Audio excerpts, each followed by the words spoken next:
My name is Matt Kredich. I am the women's coach at the University of Tennessee, and I've been using 3S for 10 years now.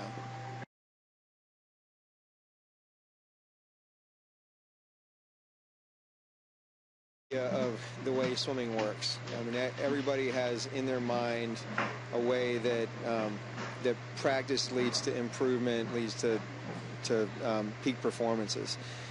What 3S did for me was it helped me refine that model in my mind, because the 3S system is essentially a model in itself, and it's a model that is based on when I first found it, and we ran through some scenarios and some questions on the very earliest version. Basically, I took to it because it rang true.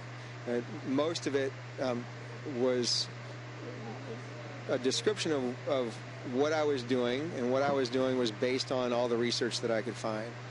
And I say most of it because I've learned a tremendous amount. I've actually changed a pretty significant amount of the way I approach swimming because of what I've learned through using 3S. So if we think of it as a model, and even think of it as an ideal that you hold your swimmers up against. So if it's a model of how an athlete progresses through time in their sport, and how a performance should develop through time, then and is valid, which I believe it is. If I didn't think it was valid, we wouldn't use it. Then it allows me to take the performance on any day of a swimmer and hold them up to the model. And if it matches, then that's fantastic. I believe they're on track. If they exceed the performance in some way, then we're probably a little bit ahead of things.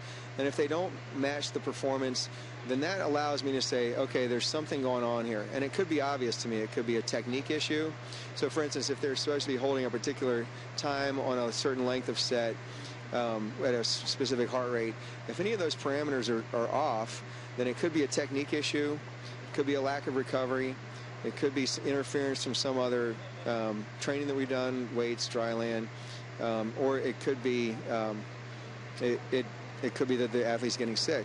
So having that model has allowed me to problem solve essentially in real time, and not wait for an accumulation of, let's say, bad workouts or poor performances to all of a sudden realize, okay, this person isn't developing the way I think that they should.